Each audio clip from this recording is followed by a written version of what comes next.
Good afternoon, beautiful people. Welcome to another episode of Life with Shenita. I am Shenita Connolly, your host, and I am excited to be before you all this evening to share this amazing man of God and his journey to purpose. Um, Mr. Burrell Billingslea has an amazing amount of wisdom, and he comes from an amazing family. And so I just am excited for you guys to hear him. But before I bring him in, I would like to ask that you like and share this broadcast, like and share the broadcast, please. And if you would be so kind to move on over to YouTube, Shenita Connolly's channel, and subscribe. I appreciate you. And I just want to thank everyone for your support over the last 2.5 years. Thank you, thank you, thank you. So, have you ever thought that you might be living a meaningless life? A meaningless life is a life without any clear purpose or direction. You might have some goals deep down, but you simply have no idea how to execute them. It might feel too terrifying to make your own decisions in life because you have so many fears and doubts. I'm sure somebody can relate. These fears come from reluctance to choose a direction in life and work hard to achieve your goals. The first thing we need to do is to overcome these in overcoming these fears is to find our purpose. So important. So I want to share with you a few tips on finding your purpose. So you might want to write these down. 15 ways to live a life of purpose. And the first one I'd like for you to write down is be prepared to sacrifice. Living a life of purpose means you will do a lot of sacrificing of yourself for others, for that journey, for that purpose, for that thing.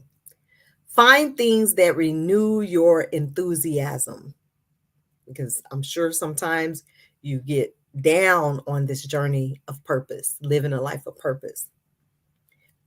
Number 3, always be ready to help others. Always on the journey of purpose. It may not be financial, it could be verbally, it could be emotionally, it could be spiritual, but always be ready to help others. Learn from our mistakes.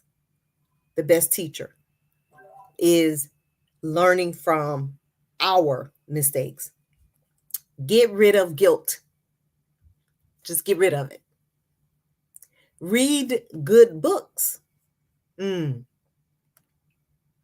Cultivate positive emotions, positive affirmations.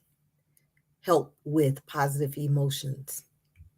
Love and respect our parents.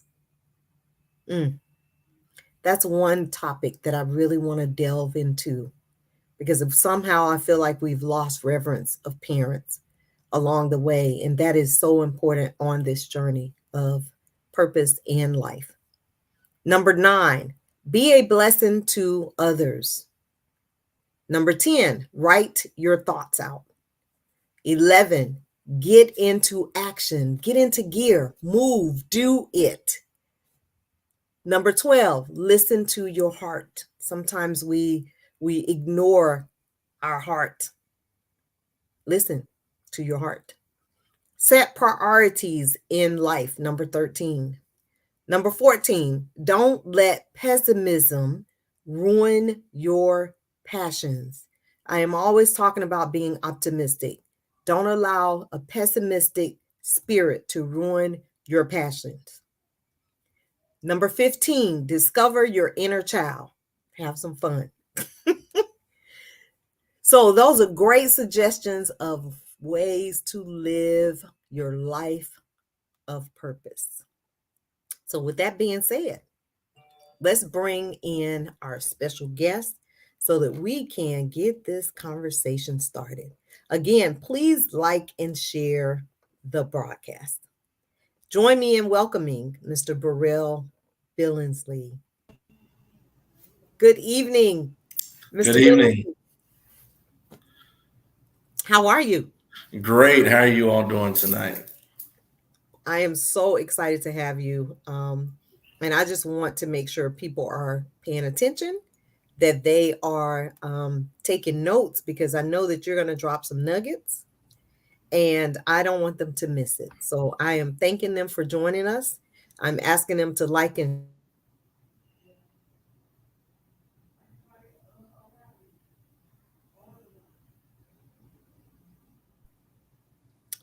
I think the weather is a little iffy here in Georgia, so I hope that it doesn't keep kicking us in and out. So my apologies up front. So will you introduce yourself to the audience, Mr. Billingsley? Hi, my name is Burrell Billingslea. I am from Atlanta, Georgia. I work as an admissions counselor for college. And so I also went to school for theology. And actually, I went to school for theology to become a chaplain for the college that I work at. So kind of goes hand in hand to be able to do ministry and work at the same time. So Yeah. that's a little bit about me. So from Atlanta,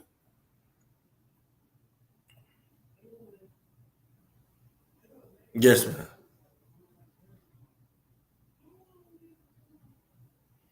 mom, dad. So my mom is from Alabama. Well, technically, she's from up North Georgia, but she was raised in Piedmont, Alabama. My father is from Macon, Georgia.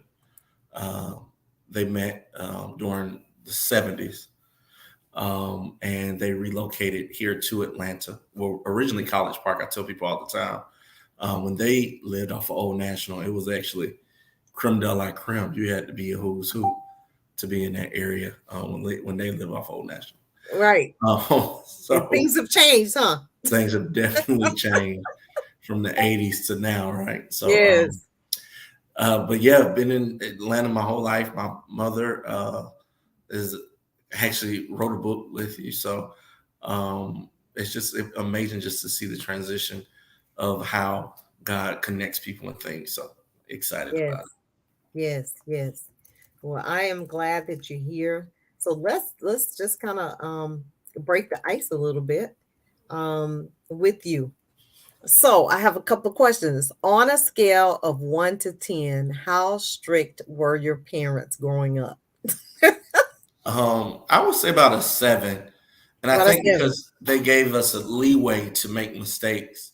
I remember many times my mom. I remember we used to have vegetables, and I remember sometimes she'd be like, "You know what?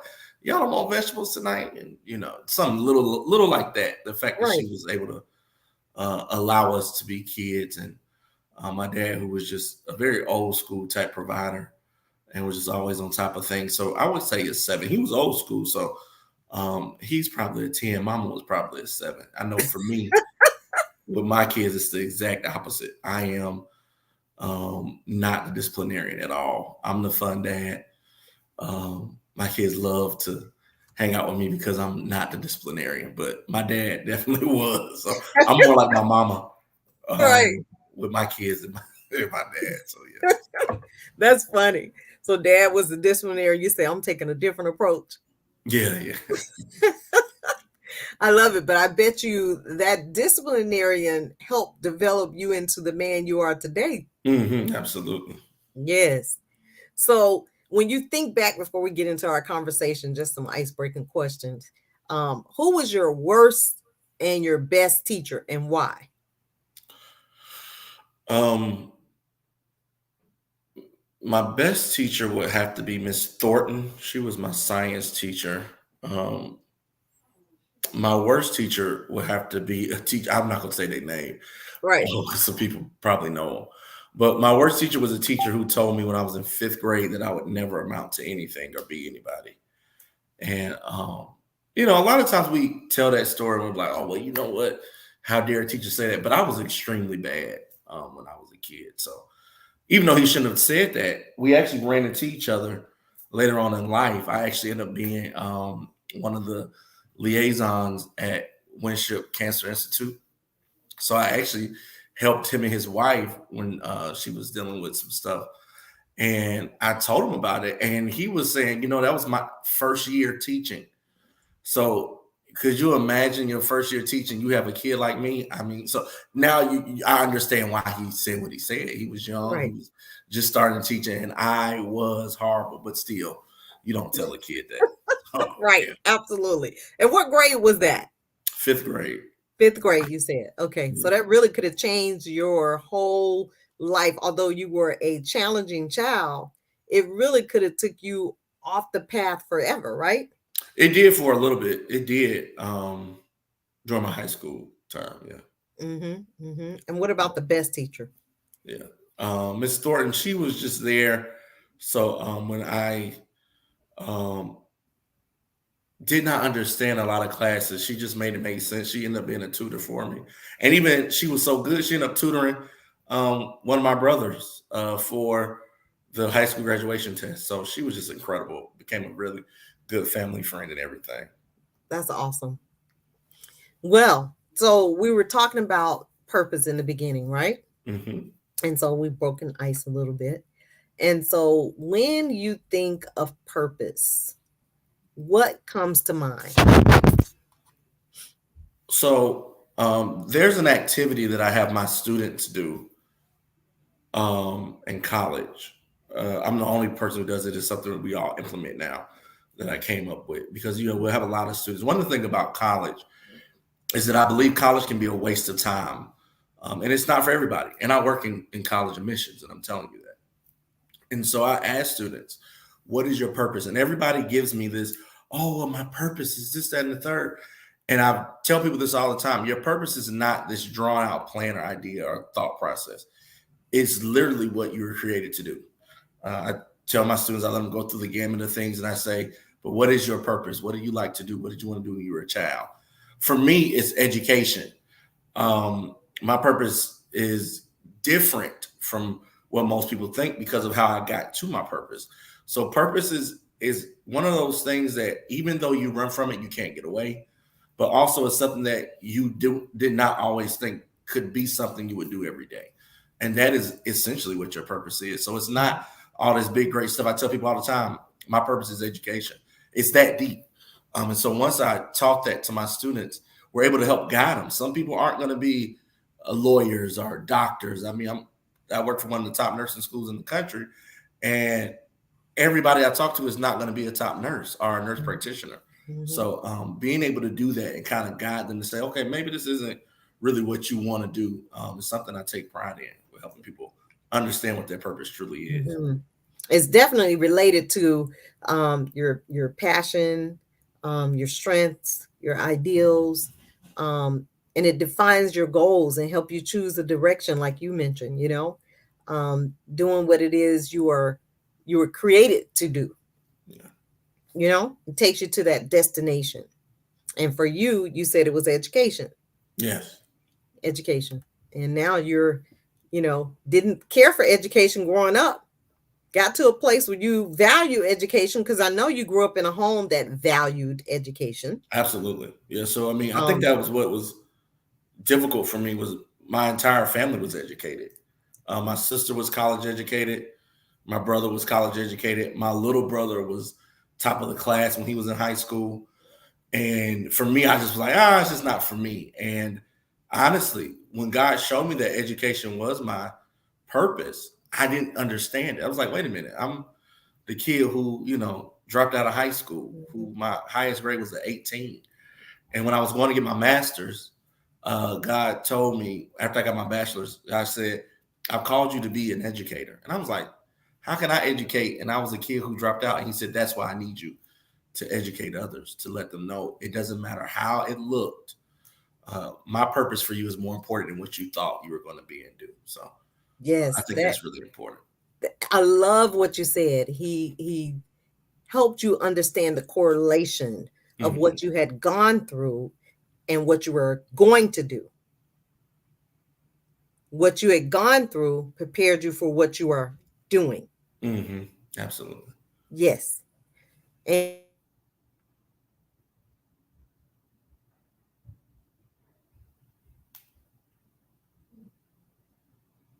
for you to not be educated on this journey, right? Yes. And it kind of reminds me because your mom said your dad was an educator. Yes, he was a professor at a couple of colleges up north. So yeah. Mm-hmm. And you're named after him. Is that correct? Yes. Yes. I'm the third. So, so I say that to say you were purposed for this journey before you were probably even conceived in your mom's womb. Hmm. Yes.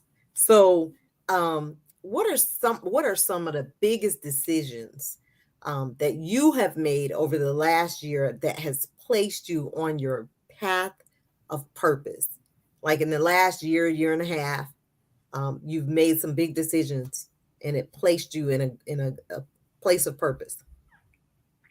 For me, I think one of the things was um, deciding to go up for a promotion that I never ever thought I would be able to get, um, because I was so comfortable where I had been in the position I had been in for so long. So to do that, it opened me up to be able to do that, as well as I decided to start writing again. I used to write plays years ago. I Really? kind of got away from it because I was like, well, I'm a preacher now, so I can't do that kind of stuff.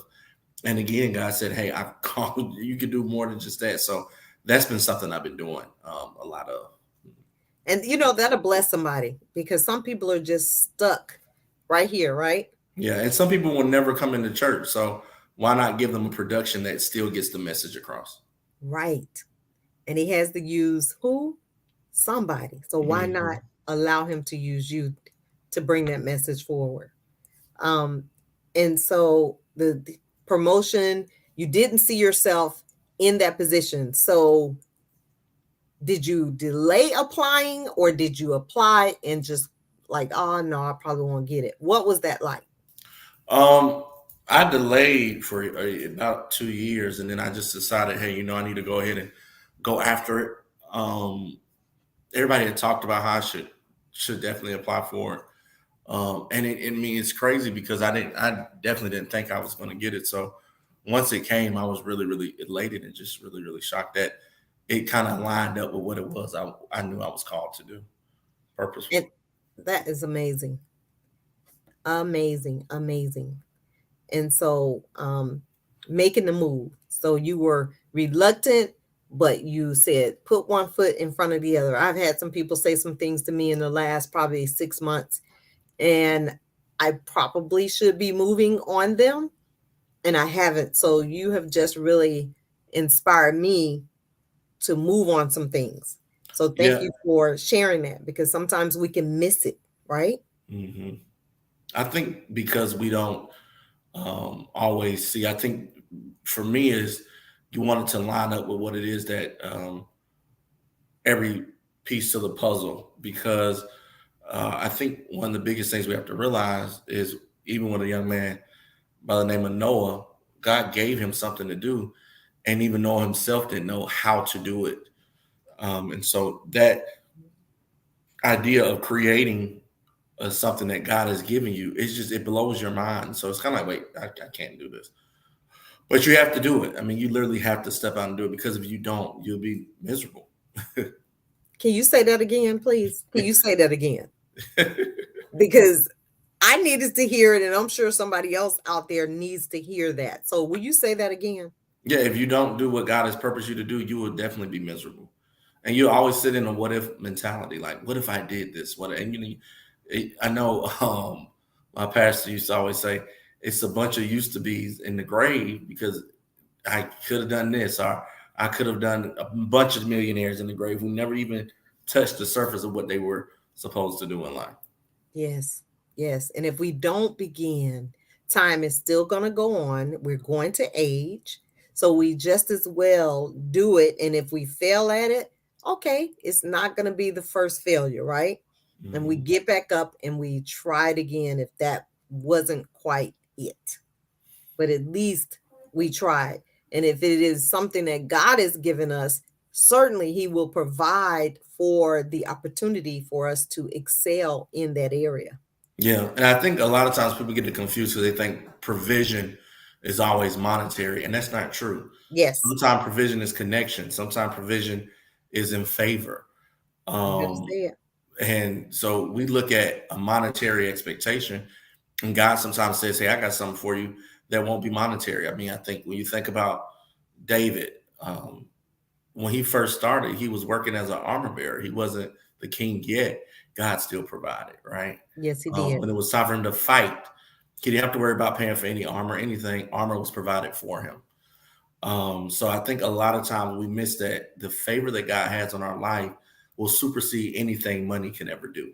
Mm-hmm. So if we use money to hold us up, we'll always be waiting, talking about, Mm-hmm. oh, I didn't have this, I don't have that, instead of just getting started.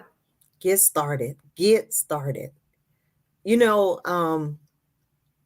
I mean, you've just really kind of spoke to me in more ways than one, but I was just actually thinking about how you mentioned so many people are in the graves who could have been millionaires, who could have been trailblazers, but did not put one foot in front of the other, Mm-hmm. did not seek the purpose or the thing that they knew they were most passionate about, because monetarily, maybe they didn't see the money. Exactly. And so they bypassed that purposeful journey, which could have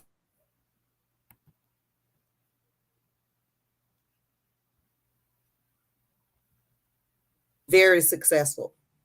And so You're right. sometimes we miss it. We miss that. And so I'm hoping that anyone that's watching, and they're in a place where, should I do this or should I do that? I know that this over here is really my purpose, but I'm over here doing that right now because it's security. Exactly. I hear people talk about it, and let's go back to the word favor. You said earlier, I hear ministers, I hear regular people use this and say, favor is not fair. Now, I personally believe God's favor is fair. Give me your take on that. Um, I agree with you. I was preaching something, and I was saying somebody said I don't deserve the favor, and I was like, why don't you deserve the favor? You're a child of God. You operate under God's law. Why would you not deserve the favor of God? I think so. The thing that's interesting about um, Jacob, the young man who had the coat of many colors, a lot of people don't realize that part of the reason his brothers didn't like him is because he was arrogant. But he was arrogant because he knew he was favored. So it was not arrogance as much as it was an air to know that he was favored because he knew he was the favorite. Confident. He was And when you confident. know you have a confidence or air about your or self assurance, which is not arrogance, then you know what you're operating in. You know who Mhm. you are, which entail, I think, from a false humility or false humbleness, we say favor isn't fair. And it's so catchy and cliche, but that's absolutely not true. There's no place in the Bible that anybody who received favor did not deserve the favor that God placed on their life Mhm. because they were Mhm. children of God. Mhm. Now, grace and mercy is not fair, but Mhm. favor is definitely fair. Mhm. Mhm. I agree. You're absolutely right. Mhm. I was just thinking about my journey, my life, and I'm glad to know that God's favor has been on my life, because I could think about some situations that could have took me out, right? Mhm. Some situations that could have prevented me from being right here today doing this broadcast or doing anything, enjoying my children. Um, Another point that I want to make as it relates to favor. I remember my husband said when he first met me, he thought I was really arrogant, kind of stuck up, right? Mhm. And so he was turned off by what he perceived to be true, right? Fast forward, that was in 2004. Mhm. Fast forward to 2009. when he got to know me as a person, he had to apologize for that. So Oh sometimes wow. people can be deceived by appearances Yep. or influenced by others. And so we have to remember on this journey of purpose, we never know who we might come back around to. We Hmm. never know who might be there on that path to help us or to be a part of our journey. And a You lot of know, people we call arrogant. So I hear people say certain. I think I look at how I look at hip hop entertainment. We don't call them arrogant. Um, and rappers rap about the money, the cars they have, and I love it. I, because in certain cases, some of them are affirming things that haven't even happened yet. mm-hmm, Some of them are believing in things that hasn't even approached themselves yet. mm-hmm, Athletes who consider themselves the greatest are the best. It's not a place of arrogance. It's believing that you're the ultimate place that God created you to be. mm-hmm. I think sometimes we have to check ourselves when we feel that somebody is arrogant or somebody is, too high on themselves. Maybe your self esteem is just too low, and it's time to really look at yourself. You better say it. And So, on this journey that we are on, you have to be confident. absolutely. If you don't, you will get knocked down, ran over. You have to know who you are. You have to know what your purpose to do. You have to be confident about it.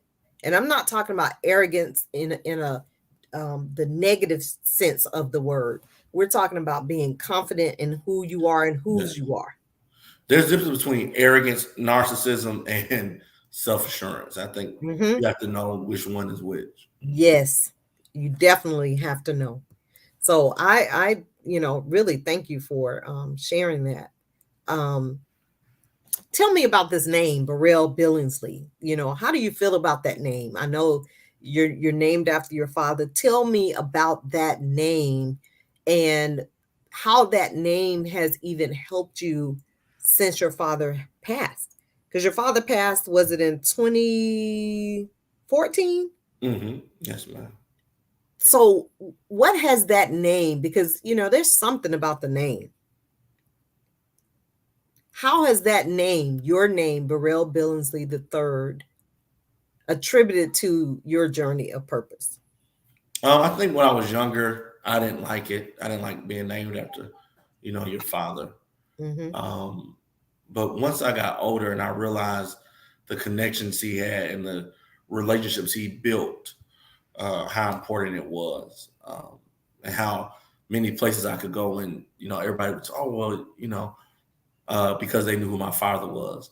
So that is again a place we talk about with being able to have that type of favor that was placed because just people know who he was. Or I joke with my friend who was in Omega.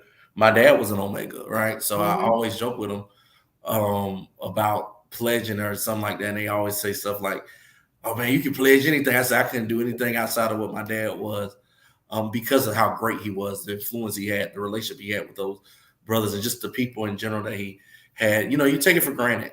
Being able Mm-hmm. to walk with him at the AUC center when I was younger, I didn't pay attention to it then, but now, the relationships he really, really connected Mm. with people, and so just being able to have that has definitely helped me to the point where I named my son Burrell. So, and he calls himself that all the time. So, Yes. So um, he's carrying on the legacy. yes, yes, yes. He's carrying the torch after Mhm. you.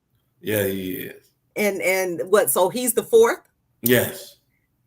So just imagine. So it had to be a first. Your dad was the second. You're the third. Your son's the fourth.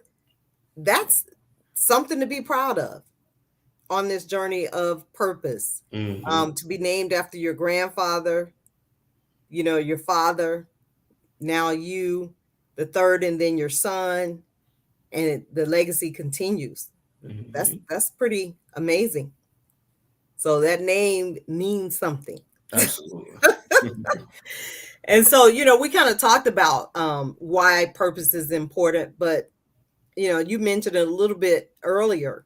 But let's talk a little bit more. Let's dig a little bit deeper um, about the importance of purpose and how not being on purpose, if you wouldn't mind sharing, how sometimes when you're not living a life of purpose, how it can take you off course. Well, for me, it was simple. Once I dropped out of high school, I really didn't have a identity or idea of what it was I wanted to do. Even in my early 20s, it was really by happenstance. My mom had a friend who worked at a college. At that time, it was a predatory college. Mm-hmm. Um, so I could get on there, but I wanted to work once I got in. And the only reason I was able to get that because I could not find a job at all. I was 24. All I had was was this GED, so I could not get any work, anything like that. So when we talk about purpose and letting my father, feeling like I let my father down because he has this great name, he's accomplished so much, and even my mom, who was a college graduate, went back to college and as a mother with three boys in the house at that time and two kids in college, well, one in college and one both grown, dealing with their family. So that was a lot on her to even try to go back to school with 5 kids. So here was me just feeling like, in my 20s, I just felt like I was nothing and nobody, right? And my mom had a friend who just gave me opportunity. Matter of fact, 2 days before that interview, I was going to take a job as a landscaper. It was literally the only job I could get.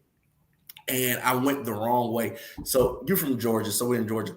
So the address was Carrollton, but I was driving 20 west instead of 20 east. And I always tell people, I think that God had me go the wrong way so I would miss the door that I thought was supposed to be open.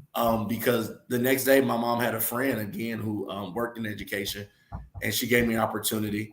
And it was one of those colleges that kind of do vocational programs. So I didn't have to have a degree, but I really wanted to work for my mom's friend who was, to me, the creme de la creme of colleges at that time. And they said, Burrell, and I tell this to my students, so this is actually good. I told them I wanted to work, manifesting, trying to make it manifest. And they said, outright, Burrell, you cannot work here without a college degree.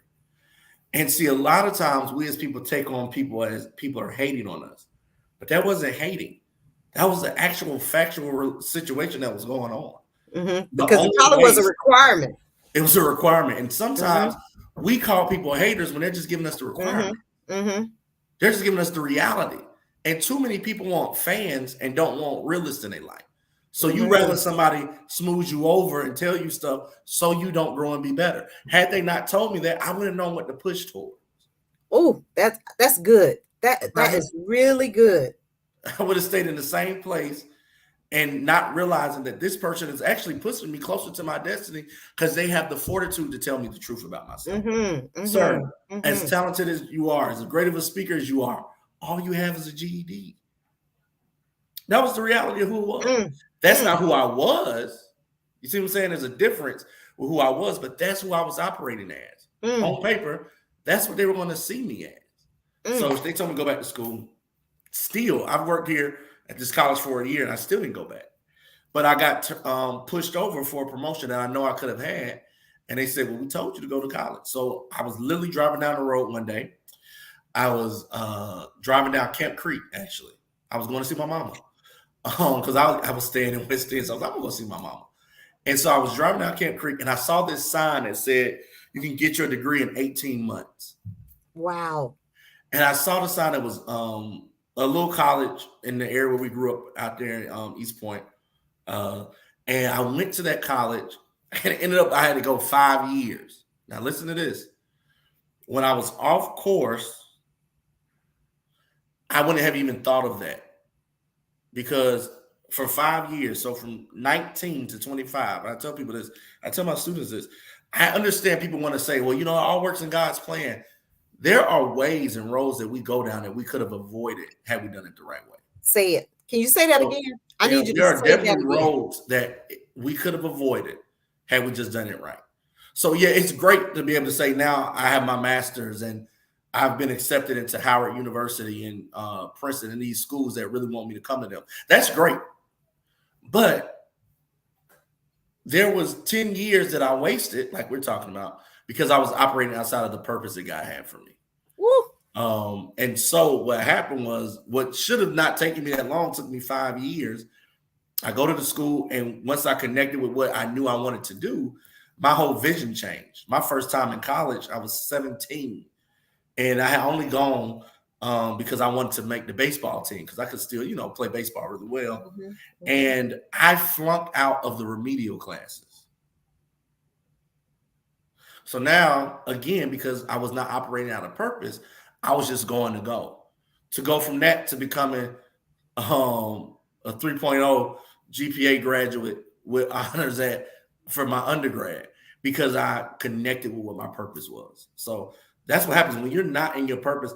And I tell students all the time, they'll come back to me about, oh my God, I'm doing so much better. And I say, because you're connected to what you really want to do now. You have stuff to Absolutely. lose now in your mind. When you're outside of your purpose, you don't realize that you're losing time, effort, energy, money, resources. You don't realize what you're losing You because don't. you're not operating in what it is you've been created to operate out of. You're in Eh, a fog or an essential plight of who you really are supposed to be. yes. Yes. I mean, And you and think you about, wake up one day and you're like, I'm 58. yeah, yeah. I think about Jacob. His name before he was called was subplanner. That's what Jacob stands for. It means subplanner. And he wasted his life. God incidentally told him, an angel told him, hey, your name is now Israel. And he told him this before he stopped being a subplanner. Mm. But he had to stop and realize there was something that was working hard for, which was a young lady, but that was still his purpose. And had he not connected with that, he would have stayed being a subplanner. Isn't that something? So that's what happens. Wow. Obedience. It's so important. And Oh, I think even when we see with Jacob, who had to wrestle the angel, at some point, you're going to be forced to either be obedient or die. yes. And you don't ever Yes. want to be there. Yes. And when I think about parents, right? God has given them children to care for, to guide along the journey. And some children follow the instructions and some children don't, right? Mm-hmm. So I was one of those out of the three siblings I grew up with who went left when the boys went right as it related to the parents' guidance, which took me down a path because we have that permissive will, right? Mm-hmm. Took me down a path of least desired results. But that's my journey. But I could have avoided that had I been obedient. Yeah. I I don't think think we about that often. Yeah, I don't think we teach how to avoid it. Some people just are going to have to go through it, but I don't think we teach how to avoid the missteps. I guarantee you, had I done things correctly, the private school that I got accepted to in ninth grade, and had I not got kicked out of that school in ninth grade and done it right and got my degree and then gone to college, and then I know for a fact my life would have been different. There's Different. no way to not know that. But this is the Yes. thing we miss is God is so much God that even if you don't get the plan A he has for you, he still has a plan B that'll be just as good. It's Yes, just a little indeed. harder. And It's a little that's hard. the thing, Yes. So it was a plan A. I'm sure of it that it was, It was a but plan A. plan B still works out. Yes. I'm in a place Yes. that I'm happy and peaceful at now that I would never have been had I not really honored the purpose that God had on my life. Yes. That is, oh, that's good. And you're right. Many times we don't teach how to avoid the missteps, the mishaps. And that should be something that we're doing in the churches, particularly with the young people, and showing them, not just telling them, don't this, don't that, don't this, kind of showing them a different kind of way how it can turn their life 360, right? In the wrong direction. We have to really make it so that they can see it. Today's children, you can't just you just can't tell them stuff. It really has to make sense. And we have to be a little creative when we're trying to present those things to them so they see how it affects them as individuals. Well, Show me. go ahead. I was going to say they want to show me how that's going to do that. Tell me how. It needs to make sense in my head. Yeah. these kids now, my son is 4 and Mm-hmm. can work my phone, tell you what is going on. He's a genius when it comes to playing drums. My daughter, she is phenomenal. I mean, she might be the smartest kid I know. She Yeah, can, she knows how to do everything that she needs to do. And so they need to know, whereas, when we were growing up, it was totally different. It it was, totally. we were just happy to play in dirt and stuff. But these Oh my kids God. now, they're so well advanced. So you have to be Exactly. able to meet them and give them answers. And I always think about it like this. I tell people who get mad at the younger generation who isn't going to church and stuff. As a minister, I tell people this all the time. At some point, we have to understand the church hurt or the trauma that we created as pastors and parishioners Mm, um, you better say it. before us. And now, some of us, me being one of them, we do have to suffer because of the bad reputation of the of people before us. But there's also a group that, if we are honest and transparent, especially with young kids, um, they're at a different place now, and a lot of them are really on fire for God. This is one of the things I ran from was I didn't want to be a youth pastor because I didn't like kids enough to be a youth pastor. I didn't think. I was like, look, I thought I had to dummy down, and the Mm-hmm. Lord showed me, bro, it takes more to preach to them than you preaching to the adults because they need it more. They understand it in a different way. They need to hear Mm, your voice, and that really changed the trajectory of what it is I knew I was called to do. mm, How mm, can I call you to education and you refuse to educate the people I called you to? mm, And so that's mm. why doors were closing. I thought the doors were being closed because maybe it just wasn't my time. But God said, no, I've called you to a specific place.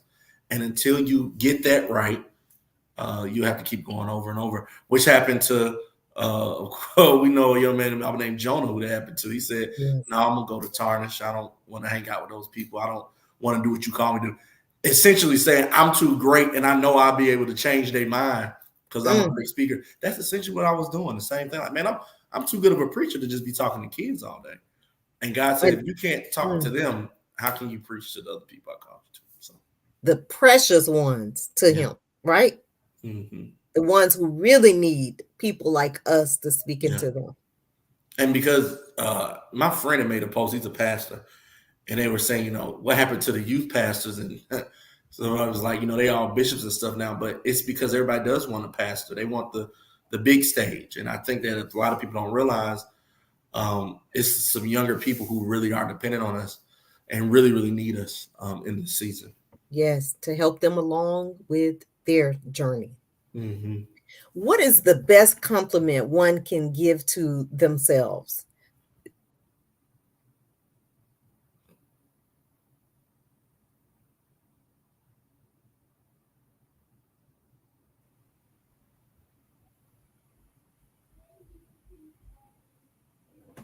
Hello? Can you hear me? Yes.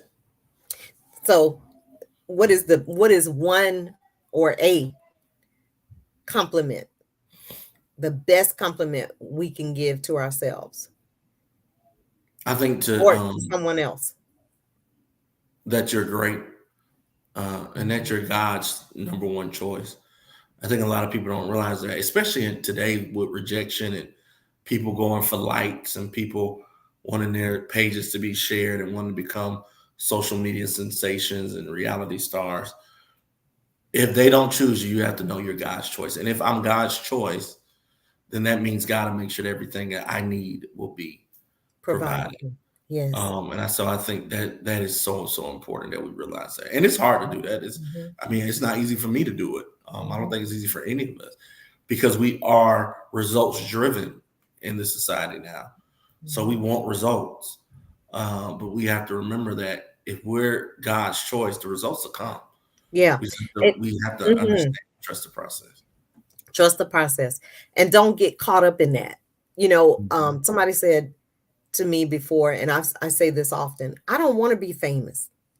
I want to be impactful.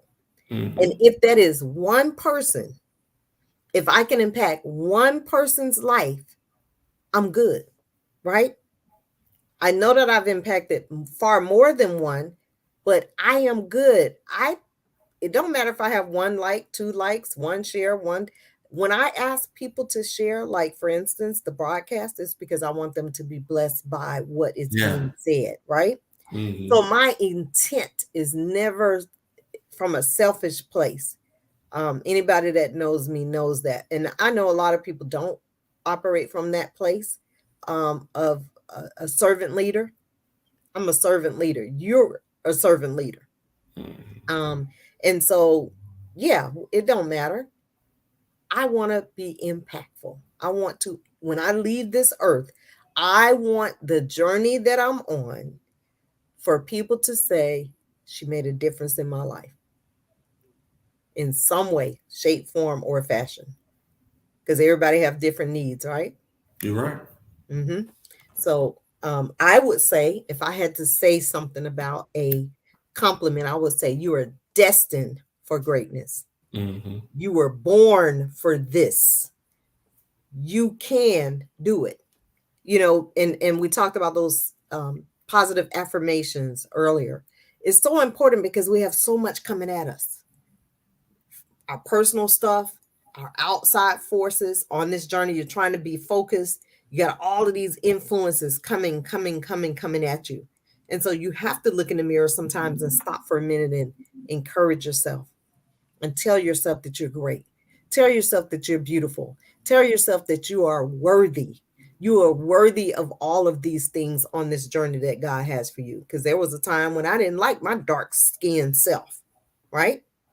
I had to come to loving the skin that I'm in and accepting that's the skin you're in, and it's okay. You don't have to wear makeup to be beautiful. Be beautiful without it. So when you do put it on, you're even more beautiful. So, on Exactly. the journey, there's so many things that, we go through and we learn about ourselves on the journey. So, what was the best moment you would say, or to this date, what has been the best moment in your life? Getting my associate's degree, and the reason why was because my dad was still alive. I was able to go and seeing when I had my degree and my son was there for the graduation. Mhm. That was huge for me. Um, Outside of my kids being born, that was definitely the biggest because I didn't know that he wasn't going to be able to be there for the bachelor's and for the master's. So getting that associate's degree and being able to take it to him that day. So he was in the hospital that day. So I drove to the hospital. Um, Zoom and Facebook wasn't in like that just yet. I wish it Mhm. would have been because he could have seen it on Right. what's the name. But he had an old raggedy flip phone back then. But Right. that would have been exciting. But so that was good. Him and actually my pastor was there. He transitioned last year or the year before last now. So the fact that both of them were able to be there for my bachelor's was, I mean, for my associates was Mhm. really, really good. And he came for my bachelor's. So the fact that they were able to see those degrees were good because now they're in a better place, but they didn't get to see my master's. So the fact that they were able to see that was huge for me. Yes, especially because your dad was such a um educator, and I'm sure he wanted all of his children to be well educated. So for Hmm. him to get a chance to see his son, who was a challenge, Hmm. turn things around and be moving in a direction in which he loved, I'm sure that Hmm. made him feel good. Yeah, yeah, he got to be able to see that. So yeah, it did. Yes, yes. So, any moments in your life that changed your life forever? I know you talked about your children. Definitely Um, having the kids changed my life. My purpose and my mindset changed. Every move I make, I try to make sure that they're in a position where they're happy, where they don't want for anything. I think, um, you say you don't want your kids to want for anything until you have kids. I don't think people who don't have kids understand how much you're willing to fight for them and make sure that I mean, it's just something about being able to give them everything they want that just feels so good. So, even with my push to destiny, I think that that's even really why I've even gone back after it because I want them to see me at my best. I want them to be able to see, hey, this is what daddy put for us. So even with going back into writing, I want them to be a part of that. My son says that he wants to be an actor, my oldest son. And so I said, if that's what you want to do, we need to put you in a position where you can do it. He writes. So um, it's just amazing to be able to see yourself through them. I mean, all of my babies, I can see myself through them. My daughter is my spitting image, literally. She has my whole face, but she's so sassy and such the little balls. And so to be able to give her whatever she wants just means the world. And then just each one of them, I mean, they're the reason why I go so hard the way I go Mhm. right Mhm. That's awesome. now. How would you like to be remembered? As somebody who impacted the world, one of the things I love about the school I work with is that my president jokes about he wants to have world domination. But I get what he's saying. You want to be able to be so impactful to the point that you leave a mark on this earth. Mhm. Mhm. And that's what I want to be able to do, Mhm. especially with how Christianity and how the community looks at church. I really, really want to be able to change that. So working with churches is something that I do now. It's actually consulting with churches. I'm working with the church. We're actually doing an event Saturday. Mhm. Um, and crazy enough, my son the fourth, his great grandfather used to pastor this church. So it's crazy how that kind of stuff happens. But Wow. just to be able to be a part of these churches that are doing different innovative things and to be a part of that innovation is something that I love. Yeah. So, first I was like, I'm gonna just keep this to myself. And God said, no, first of all, everybody's not gonna do it. Um, but secondly, the ones who are gonna do it, they need to be doing it and more need to be doing what we're doing. Some just don't know how to. Right. So being able to help these churches has been something that has been phenomenal. I really, really love. And so that's That's something that I'm awesome. looking into. And that's a part of your journey to Yeah. purpose. Mhm. So what's next for you? Definitely want to Anything? get one of these plays off. That's my big, big goal is to be able to get one of these plays off and to be able to produce it. And just really, really, the biggest thing for me is to really, really change the community and help the community grow. I think a lot of times we don't focus on how to help the community grow because we're not part of the communities anymore. Mhm. And so I think that it's really, really essential for us to help these communities grow. So that is my biggest goal. So we can do it at a high school, at a church, at the arenas. That's really my prayer. That's my Mhm. big, big goal. Mhm.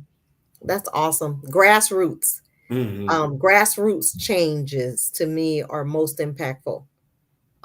People in on the grassroots level, on the ground level, that are leaders, servant leaders, making changes in their communities, churches, organizations. Hmm. Yes, so that's to be commended.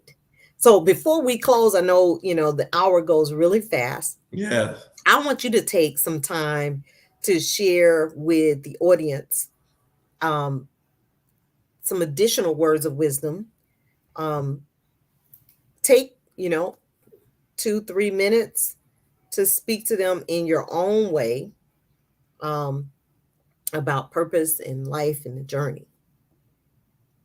Well, simply this. I made a post yesterday that said God is about to answer the dreams that you didn't even know you had yet.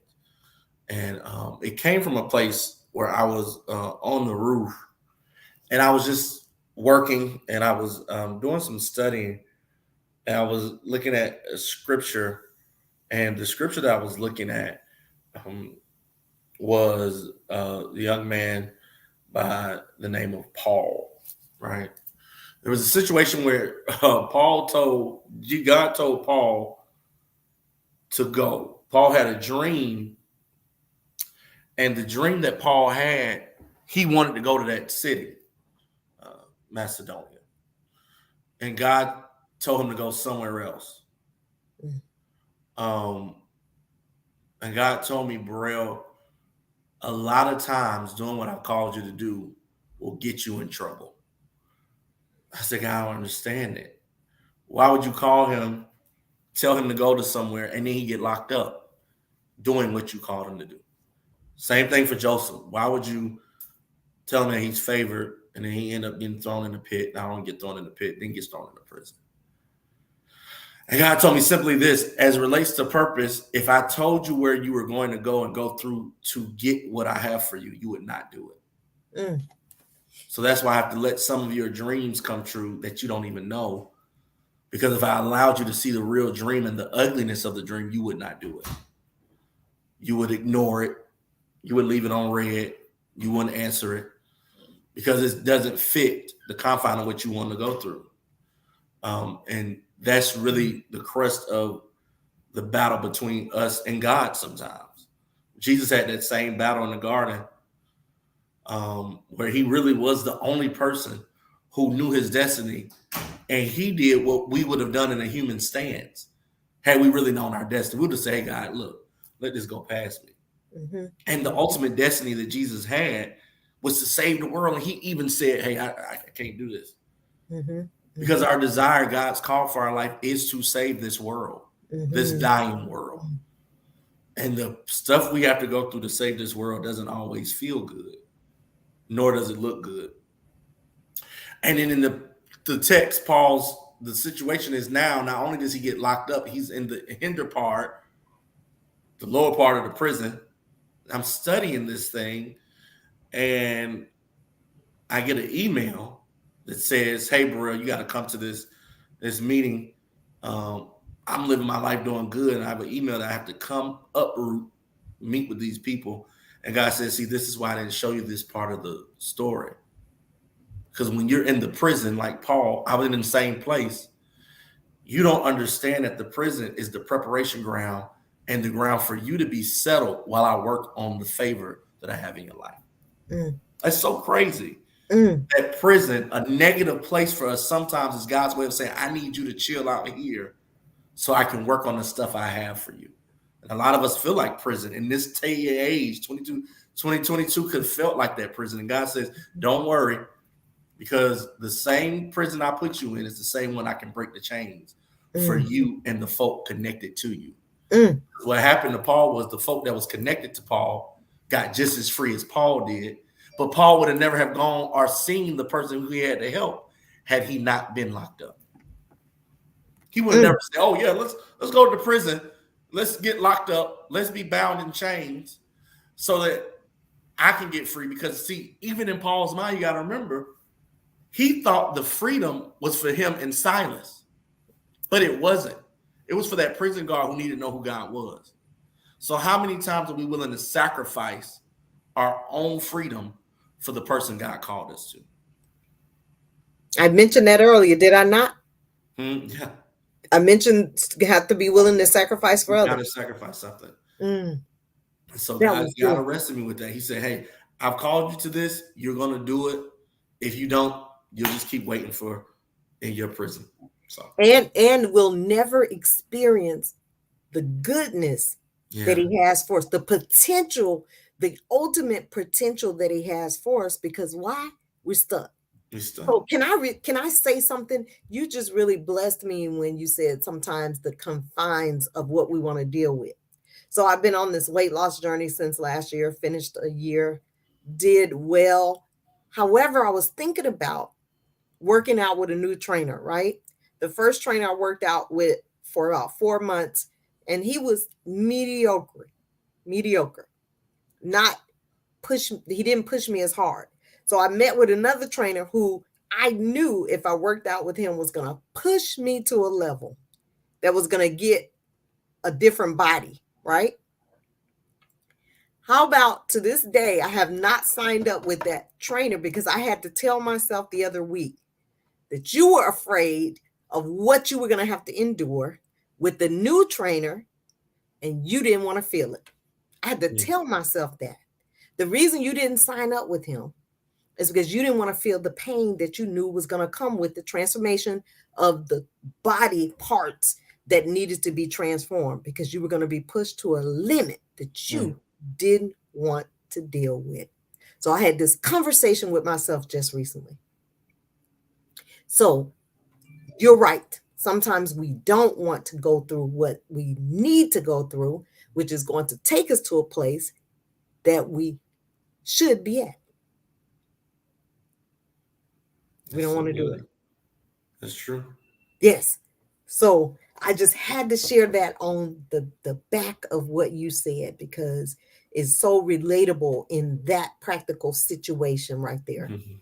So sometimes we have to go through to get to what it is that's best for us. Go through it. It's okay. Go through it. Go through the struggle. So, with Yeah. that being said, I want you to share anything about you in terms of contact. I know I've shared your information that's scrolling at the bottom of the screen. Lisa Jones, thank you so much for joining us. This is my home girl. She has been watching and commented a few times. So, thank you so much for sharing, listening, being an active listener because it makes a difference when you're listening and you're able to comment and agree with something that's being said that blesses you. So I just thank you so much. Yes. And I love you too. So Burrell is I know that your information is there, your IG, your Facebook. Um, um, and that's how people can reach you. Is that right? Yes, absolutely. Through my Facebook or my IG, absolutely. Okay. All right. Well, I have truly enjoyed my time with you. And to our audience, thank you so much for watching. Thank you for liking and sharing the broadcast. I pray that it will continue to bless you in more ways than one. To you, Mr. Burrell Billingsley, I pray that you continue to move along this life journey of purpose confidently, like I know that you will, and that everything that God has for you will be for you, and it will manifest not only in your life, but to the lives of those connected to you for generations down the road. Amen. We, yes. So thank you again, audience. Please join us next week for another amazing conversation. Thank you again for tuning in. And remember, I love you, but God loves you most. He loves you best. Peace, love, joy today and always. Stay blessed and encouraged.